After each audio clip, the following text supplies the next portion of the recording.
मित्रों राम राम। मैं राजन पांडे आप सभी का बहुत स्वागत करता हूं आपके अपने YouTube चैनल दी राजन पांडे शो में। मित्रों शुरुआत करते हैं हम। मैं शुरुआत करता हूं एक बहुत अच्छी जो अक्सर मैं गुनगुनाता रहता हूं। प्रभु श्री राम प्रभु श्री कृष्ण से जुड़ी हुई वह पंक्तियां हैं, आप भी सुने। कहा कहो छवि आपकी भले विराजे नाथ, कहा कहो छवि आपकी भले विराजे नाथ, अपने राजन के लिए कृष्ण बने रघुनाथ। अब राजन तो मैं अपने से जोड़ लिया, बाकी आप समझ सकते हैं कि अपने जन के लिए कृष्ण बने रघुनाथ। कहा कहो छवि आपकी भले विराजे नाथ, अपने जन के लिए कृष्ण बने रघुनाथ। इसका एक प्रसंग भी है, मैं आपको सुना भी सकता हूं कि कैसे ये लाइन, ये पंक्तियां बनी। खैर, हमने शुरुआत इससे इसलिए की क्योंकि आज एक बहुत बड़ा चमत्कार देखा मैंने। चमत्कार कैसा? चमत्कार हुआ उत्तर प्रदेश की विधानसभा में, जहां पे समाजवादी पार्टी के मुखिया और भूतपूर्व सीएम अखिलेश यादव जी को याद आया कि वे यदुवंशी हैं। और हाँ, उसमें उन्होंने जोड़ना भी नहीं भूले कि वे पांडवों के पक्ष वाले यदुवंशी हैं। तो अब देखिए साहब, सीधी सी बात है कि भाई उनका सरनेम जो है यादव है। और जो सबसे बड़े यादव जो मैं मानता हूं इस पृथ्वी पर हुए हैं, हमारे आराध्य माखन चोर। और क्या क्या उनके विषय में बताई जाए बातें, हमारे सबसे नटखट किशन कन्हैया जी, है ना। तो मैं तो ऐसा मानता हूं कि भाई सबसे बड़े जो यादव हुए थे तो वे हमारे आराध्य प्रभु श्री कृष्ण हुए थे। अच्छा ये लगा कि हाँ, इसमें एक और भी बहुत प्रचलित लाइनें आप सबने सुनी होगी। जग में सुंदर हैं दो नाम, चाहे कृष्ण कहो या राम, है ना। और ये दोनों ही इस पृथ्वी पर आए हमारे परम आराध्य पर ब्रह्म श्री नारायण के अंशावतार के रूप में। तो अच्छी बात क्या थी कि देखिए, आज रामलला जी को विराजित हुए बामुश्किल 20 दिन भी पूरे नहीं हुए हैं और एक से एक चमत्कार जारी है। इसको मैं चमत्कार ही मानता हूं कि अगर अखिलेश यादव जी ने आज अपने आप को यदुवंशी के रूप में प्रकट किया कि हम यदुवंशी हैं, मुझे बहुत अच्छा लगा। और इसको मैं प्रभु श्री राम का मैं चमत्कार ही मानता हूं। अदरवाइज एक दौर वह भी था कि जब इनके पिताजी भूतपूर्व मुख्यमंत्री उत्तर प्रदेश के और समाजवादी पार्टी के फाउंडर मुलायम सिंह यादव जी को, जब उन्होंने कार सेवकों पर गोलियां चलवाई थी, सरयू नदी में लाशें बिछा दी थी, सरयू नदी का पवित्र जल रक्त रंजित हो गया था। उस कार सेवा को अगर आप सब याद कर सके, और किसी को याद कर सके वाली तो बात ही नहीं, भूल सके, रैदर ऐसा कहना चाहिए कि किस प्रकार से उन्होंने निहत्थे कार सेवकों पर गोलियां चलवाई थी और सरयू नदी के पवित्र जल को रक्त रंजित कर दिया था। तो उस समय उनको एक टाइटल मिला था मुल्ला मुलायम, और जिसको उन्होंने बड़े गर्व के साथ अपना लिया था। वे कहते भी थे, पब्लिक स्पीच में भी कहते थे कि अगर मुझे मुल्ला मुलायम कहा जाता है तो मैं इसको बड़े गर्व के साथ में इसको एज ए उनके लिए it was a badge of honour कि उनको मुल्ला मुलायम से संबोधित किया जाता था। उसके बाद इवन कि he went to such an extent कि उनको उन्होंने एक पब्लिक स्पीच में ही अपने स्टेटमेंट दिया था कि अगर एक वर्ग विशेष का विश्वास जीतने के लिए उनको कुछ और कार सेवकों को मरवाना पड़ जाता, और कुछ कार सेवक मर भी जाते तो उनको फर्क नहीं पड़ता, वे मरवा देते। और आज देखिए कालचक्र कि आज उनके जो पुत्र हैं अखिलेश यादव जी, अब वो चाहे खुशी खुशी उन्होंने इस बात को कहा या कुछ कंप्रोमाइज करके कि आज का जो बदलता समय है उसमें उन्होंने अपने आप को यदुवंशी के तौर पर उन्होंने प्रायोजित किया। अब देखिए, मतदाता जो होते हैं ना, लोग कहते हैं कि उनकी स्मृति लोप हो जाता है, बहुत जल्दी स्मृति लोप हो जाता है। एक साहब का मैंने ट्वीट भी देखा कि अभी ये जो भारत रत्न पुरस्कार दिए गए, बाद में जो 3 नाम आप सबको पता है, स्वर्गीय श्री पीवी नरसिम्हा राव जी, कृषि वैज्ञानिक स्वर्गीय श्री स्वामीनाथन जी, और किसान नेता और मतलब बहुत बड़ा एक आइकॉन थे वे, चौधरी चरण सिंह जी। तो एक साहब हैं, अब देखिए सब बड़े बड़े लोग हैं, उनका ये कहना था कि एक सर्वे करा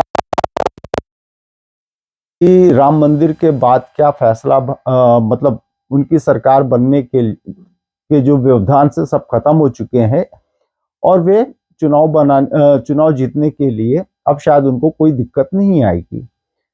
तो उन्होंने पाया कि नहीं, अभी भी बहुत सी कमियां हैं।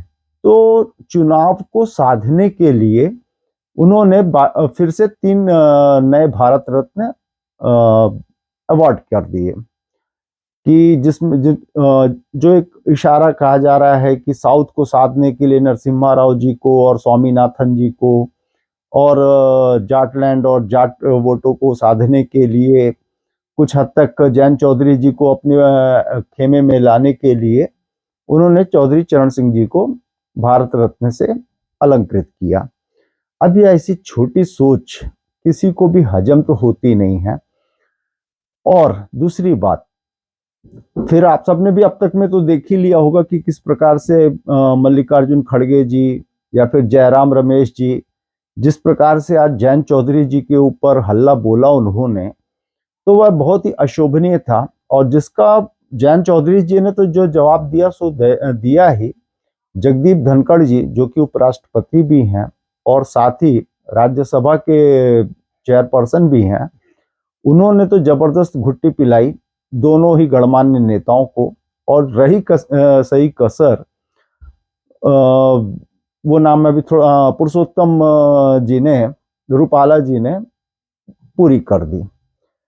देखिए, कांग्रेस का चौधरी चरण सिंह जी को भारत रत्न देना कुछ लगता है इस कदर नागवार गुजर रहा है कि वे अब वो एक जो गरिमा होती है उसको भी लांघने में अब कोई कोर कसर नहीं छोड़ रहे हैं। मैं इसको सिर्फ इस उसमें कह रहा हूं कि देखिए, अगर जैन चौधरी जी, मैंने अपने प्रीवियस वीडियोस में भी कहा है कि जो भी पार्टी होती है, कोई भी पार्टी अध्यक्ष होता है, और खासतौर पर अगर वह छोटी पार्टी है, तो सबसे ज्यादा उनको जो समस्या उनको फेस करनी पड़ती है कि पहले तो वे अपना अस्तित्व बचाएं। वैसे आप देखें तो भारत में 2 ही प्रमुख पार्टियां हैं जो राष्ट्रीय स्तर पे आपको नजर आती हैं। एक है भाजपा, दूसरी है कांग्रेस। कांग्रेस जिसका मतलब कि आप ये कह लीजिए कि जिस प्रकार से क्षरण हो रहा है, और मैंने टैली भी बताई है कि क्या दूसरे उनके ही घटक दल के कुछ प्रमुख चेहरे जिस प्रकार से कांग्रेस की को सीटें दे रहे हैं कि मैक्स टू मैक्स कांग्रेस इतना सीट पाएगी। अब वो कांग्रेस खुद भी अपने उन घटक दलों से बात कर सकती है कि भाई आप हम लोग को इतना कम सीट में क्यों रोक रहे हो, तो कांग्रेस को उसका जवाब मिल जाएगा। तो कांग्रेस का जिस प्रकार से क्षरण हो रहा है और भाजपा का जिस प्रकार से उद्भव हो रहा है, तो इन दोनों के साथ कोई भी पार्टी होगी तो स्वाभाविक है, अब कुछ एक पार्टियां ऐसी हैं जो अगर भाजपा के साथ मिलें तो उनका अस्तित्व खत्म हो जाएगा, है ना। वो सब कोई जानते हैं। वैसे कोई बड़ी बात नहीं है कि कल को अगर नाम भी लेने में कोई गुरेज नहीं है, कोई किसी भी पार्टी को आप ले लीजिए, हाँ कांग्रेस को छोड़कर, कि कोई भी पार्टी या समाजवादी पार्टी को छोड़कर, कि अगर भाजपा के साथ खड़ी नजर आ जाए तो उसमें कोई अतिशयोक्ति वाली बात नहीं होगी। परंतु अभी हम बात करेंगे जैन पार्टी जी की जो दल है, राष्ट्रीय लोक दल, इन जैसी पार्टियों को अपना सबसे पहले अपना अस्तित्व बचाए रखने की ही सबसे बड़ी चैलेंज होती है। और कोई ये भूल नहीं सकता कि कैसे राष्ट्रीय लोक दल का जब से वे कांग्रेस और या कह लीजिए कि सो कॉल्ड सेकुलर पार्टीज के साथ वे अपना कोalition बनाकर चुनाव में उतरते रहे हैं, और उनके पार्टी का क्या हश्र होता गया है। अब आप डाटा पूछेंगे तो डाटा भी है मेरे पास, बट मैं फिर वो लंबा हो जाता है। तो आज अगर उनको अपना अस्तित्व न सिर्फ बचाने के लिए अपितु उसको और आगे बढ़ाने के लिए, विस्तार करने के लिए, मैं विस्तार की उसमें मैं ज्यादा तो नहीं मैं इसको ग्रास्प कर पाता हूं, परंतु हाँ इतना अवश्य है कि कम से कम अपना अस्तित्व बहुत अच्छे से बनाए रखें और इस्टेब्लिश्ड रहें भारतीय राजनीति में। तो इसके लिए अगर वे भाजपा को ज्वाइन, एनडीए को ज्वाइन कर रहे हैं, तो यह उनकी मैं दूरदर्शिता ही कहूंगा, रैदर देन कि वे एक ऐसे एलियंस में बने रहते जिनका खुद का पता नहीं कितने वो 100 सीट भी आ पाएंगे कि नहीं आ पाएंगे, इसी को लेके उनके ही घटक दलों में संशय है। साउथ से जो साउथ की पार्टियां हैं, चाहे वो डीएमके हो या फिर कोई अन्य एआईडीएमके हो, इन दोनों के अलावा तीसरा नाम जल्दी से कोई याद भी नहीं आता है। हाँ, तेलुगु देशम पार्टी के एन चंद्रबाबू नायडू साहब हैं, जो सुनने में आ रहा है कि वे ही is very keen to join NDA. And अभी जिस प्रकार से जगन मोहन रेड्डी जी ने वाईएसआर कांग्रेस, जो कभी कांग्रेस के बड़े पुराने नेता होते थे, कांग्रेस के समय पर उन्होंने Telugu at that time Andhra में उन्होंने अपनी सरकार भी चलाई थी। कालांतर में उनके देहावसान के बाद फिर जगन मोहन रेड्डी जी की जैसे भी हुआ होगा, अब है तो बहुत सारी स्टोरीज, बट इस प्लेटफॉर्म पे रखना उचित नहीं होगा। कांग्रेस से मोह भंग हुआ और वे उन्होंने अपनी अलग पार्टी बनाई और बहुत ही शानदार तरीके से विजयश्री हासिल की, और आज वे अपने स्टेट के मुखिया बने हुए हैं। तो इन 4-5 नामों के अलावा आप सुदूर, चाहे आप एक्सट्रीम ईस्ट में चले जाएं, वहां पर भी आप देखेंगे तो कांग्रेस को कोई खास ऐसे अब मेरे को अस्तित्व अब नजर नहीं आता है। वेस्टर्न में आप देख ही चुके हैं, चाहे फिर वो मुंबई हो, फिर चाहे वो महाराष्ट्र हो, गुजरात हो या XYZ, कोई भी आप कहीं पर भी ले लें। तो मैं जो हमेशा बोलता हूं कि 20 से 24 सीटें, मैक्स टू मैक्स 30 सीटें, वहीं तक कांग्रेस को रह जाना है। और जहां तक हिंदी बेल्ट की बात है ना, तो वहां पर तो बीजेपी, अगर हम लोग 100 में भी गिनती करें, 100 में से तो साहब 80 सीटें मुझे, जो मेरी अपनी छोटी सी बुद्धि में आती है, 80 सीट्स मिनिमम तो भाजपा को मुझे मिलती ही नजर आती हैं, जिसमें कोई संशय नहीं है। 80 तो मैं मिनिमम बोल रहा हूं, अगर वो 85 हो जाए तो मुझे कोई बड़ा आश्चर्य नहीं होगा, और 90 हो जाए तो अतिशयोक्ति नहीं होगा। अब उन 10 सीटों के लिए लड़ाई जो यह इंडी एलियंस करना चाहता है, फिर उसमें आम आदमी पार्टी हो, फिर वो उसमें समाजवादी पार्टी हो, उसमें फिर और भी जो भी आप बहुत सारे तो ऐसे हैं, राष्ट्रीय जनता दल है ना, ये अपनी लड़ाई लड़ लें। अगर 1 रुपए की बात करें हिंदी बेल्ट में, तो 80 पैसे तो भाजपा के मुझे स्पष्ट नजर आते हैं। 85 हो जाए, 90 हो जाए, तो ये मेरे को कोई बड़ी बात नजर नहीं आती है।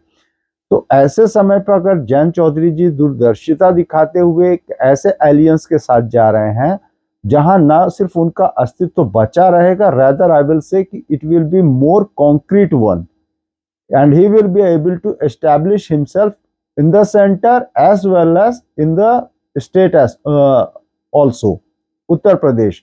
तो वो जो पश्चिमी उत्तर प्रदेश का एरिया है, जहाँ के एक मेजर आप ऐसा कह लीजिए कि प्रमुख नेता के तौर पे चौधरी चरण सिंह जी की और चौधरी अजीत सिंह जी की एक विरासत है, उसको उसमें वे अपना एक फर्म स्टैंड हमेशा बनाए रखने में सफल रहेंगे।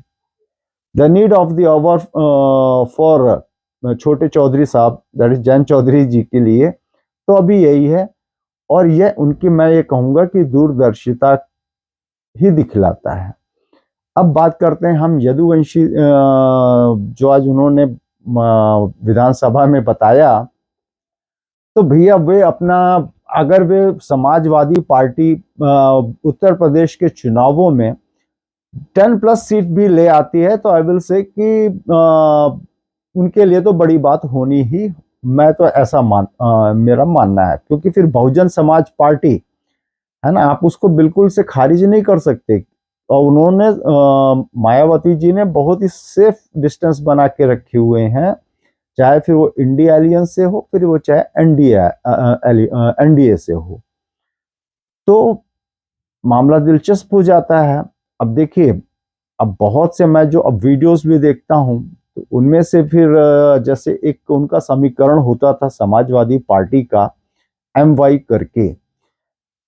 तो MY में से मैं अभी देखिए यहाँ पे जो अभी जो हालिया में कुछ मुख्यमंत्री बने हैं, उनमें से एक बड़ा प्रमुख नाम है, और वो नाम है मोहन यादव जी का।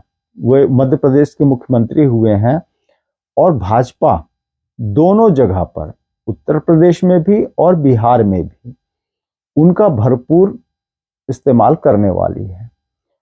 और जिस प्रकार के तेज तर्रार नेता हैं, तो मुझे तो बहुत संभावनाएं नजर आती हैं कि अच्छी भली सेंध मारी फिर इस समीकरण में, खासतौर पे समाजवादी पार्टी के लिए और बिहार में राष्ट्रीय जनता दल के लिए एक मुश्किल खड़ी करने वाली ही है। अब बचते हैं फिर एम फैक्टर।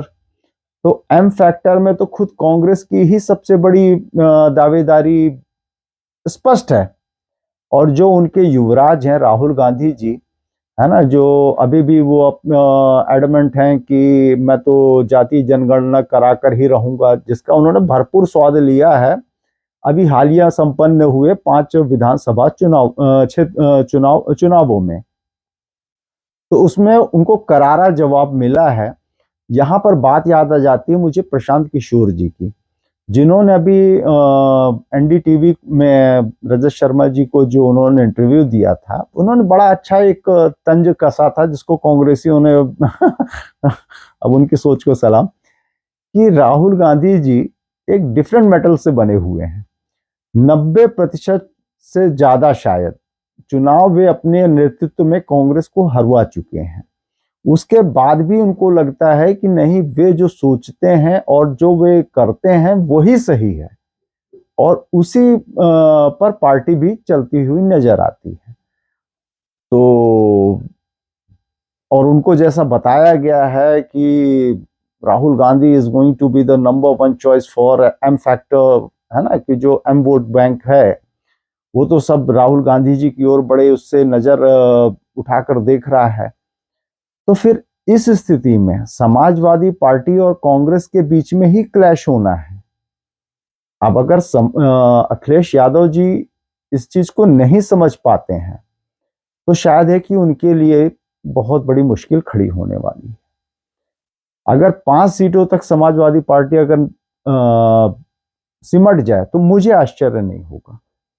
5 से ज्यादा तो मैं किसी भी तरीके से, मैं समाजवादी पार्टी को इन लोकसभा चुनावों में 2024 के, इससे ज्यादा की मुझे गुंजाइश नजर नहीं आती, क्योंकि आप बसपा को आप एक सिरे से खारिज नहीं कर सकते। उनका वह वोट बैंक आज भी इंटैक्ट है, और इंटैक्ट है इन द सेंस में इसमें एक चीज और भी जोड़ता हूं, कि भले वे अपने नंबर ऑफ सीट्स ना बढ़ा सके या एक भी सीट ना ला पाए, परंतु यस, समाजवादी पार्टी और कांग्रेस को नाको चने चबवा देंगे। कांग्रेस तो 2 सीट भी ले आई यूपी में, तो आई विल से कि मैं तो उसको आई विल से कि इट्स ए मिरेकल अगर 2 सीटें भी कांग्रेस को यूपी से मिल जाती हैं तो। बाकी अब एक कहावत चलती है कि नाक दूर की हंसिया, ऐसे करके, जिसका तात्पर्य होता है कि अब जब सब कुछ सामने ही आने ही है, तो फिर इसके लिए ज्यादा किसी को विचार मंथन करने की आवश्यकता नहीं रह जाती है। आप सब ने भी अपने मन में कुछ ना कुछ तो नंबर सब पार्टीज के लिए रखे ही होंगे। अच्छा लगेगा अगर आपने वो जो नंबर्स, चाहे भाजपा के लिए हो, कांग्रेस के लिए हो, समाजवादी, बहुजन समाज पार्टी, आम आदमी पार्टी, इनके लिए भी आपने रखे हो तो कमेंट में अवश्य बताइएगा, तो थोड़ा सा मेरा भी ज्ञान वर्धन होगा। अब एक साहब बात और भी आती है पंजाब की। तो पंजाब में जिस तरह से विधानसभा चुनावों में एटलीस्ट मैं कहता हूं आम आदमी पार्टी का प्रदर्शन रहा है, तो उस आधार पर अगर वे वहां की जितनी भी सीटें हैं 19 हैं या 20 हैं, वहां पे सब जगह पे अपने ही कैंडिडेट खड़ी कर रही है और साफ कह रही है, केजरीवाल जी ने तो आज स्पष्ट कहा कि हम कोई भी एलियंस नहीं करने वाले किसी के साथ पंजाब में और चंडीगढ़ में। तो कांग्रेस के लिए तो अब सच में सोचने की बात तो आ ही जाती है कि फिर उनका वजूद क्या है उस एलियंस में, जिनको वो इंडिया इंडिया कर कर वो है जो चाहते हैं कि एक एज मिल जाएगी इलेक्टोरल माइंडसेट में। तो ऐसा तो मुझे लगता है कि भाई पहले तो आप अपनी हैसियत देख लो उस इंडिया एलियंस में। ममता दीदी अलग झिड़की दे रही हैं, केजरीवाल जी अलग झिड़की दे रहे हैं, साउथ में कितना आपको डीएमके सीट देगी या अन्य कोई दल देगा, यह तो बड़ी एक आपके लिए संशय वाली बात है। हाँ, इस बीच में एक नेता है जिनके लिए मेरे मन में बहुत सम्मान है और वो है बीजू जनता दल के नवीन पटनायक जी। और उनकी सबसे अच्छी जो मेरे को बात लगती है, सेंटर में कोई भी गवर्नमेंट रहे उनके साथ उनके अपने रिलेशन बड़े अच्छे रहते हैं। और वैसे नरेंद्र मोदी साहब से उनकी जो मित्रता है वह भी जग जाहिर है। अब फॉर्मली वे एनडीए में आते हैं नहीं आते हैं, यह एक जरूर मेरे लिए थोड़ा सा भी एक ऐसा है कि जिसका मैं ईगरली वेट कर रहा हूं। जिस दिन वे ज्वाइन करते हैं तो आई विल से कि it will be like adding A one more feather in NDS hat. तो अब साहब आप सब भी अपने राय अवश्य रखें और प्लीज अगर संवाद अच्छा लगा हो तो लाइक का बटन दबाना बिल्कुल ना भूलें और चैनल पर नए आए हों तो सब्सक्राइब करना भी बिल्कुल ना भूलें। अब आप मुझे आज्ञा दें। जय हिंद, वंदे मातरम, जय जय सिया राम।